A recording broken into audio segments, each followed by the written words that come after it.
Ça commence en fin d'après-midi au Sénat, on suivra ça. Merci Bruno. Alors là, c'est des considérations politiques. On va revenir dans le monde réel.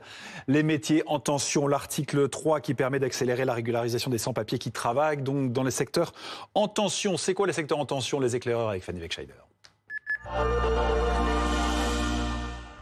Donc Fanny, un métier, un secteur en tension, c'est quoi?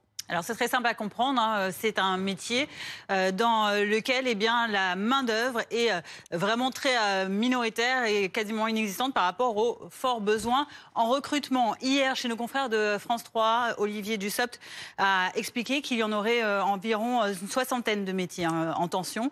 Et cela justifierait donc cet article 3 dans le sens où s'il n'y avait pas des travailleurs étrangers, selon lui, ce serait évidemment très difficile économiquement, on va le comprendre. Puisque si on regarde parmi ces métiers en tension, quels sont les secteurs les plus impactés, le premier, c'est le bâtiment, travaux publics et l'industrie, avec, vous le voyez, quasiment un quart des ouvriers qualifiés du bâtiment qui sont donc des personnes nées à l'étranger. Des immigrés également en surreprésentation dans le secteur hospitalier, notamment chez les médecins hospitaliers et en particulier depuis la pandémie de Covid-19.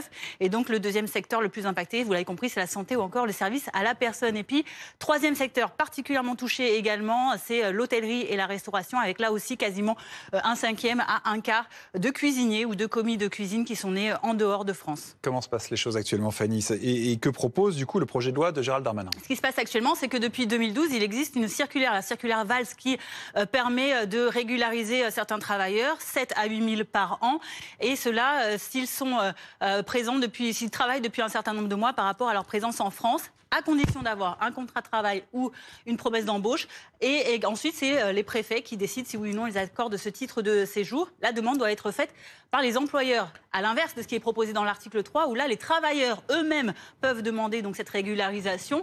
Cela concernerait là aussi 7 à 8 000 travailleurs donc en situation irrégulière selon Olivier Dussopt, à condition qu'ils travaillent donc dans ces métiers en tension qui sont définis. Ça accorderait donc à ces personnes un titre de séjour d'1 an renouvelable si et seulement si ces personnes sont présentes en France depuis au moins 3 ans et qu'elles ont travaillé au moins 8 mois les 2 dernières années. Merci infiniment Fanny Wegscheider, il est 12h20, vous ne bougez pas.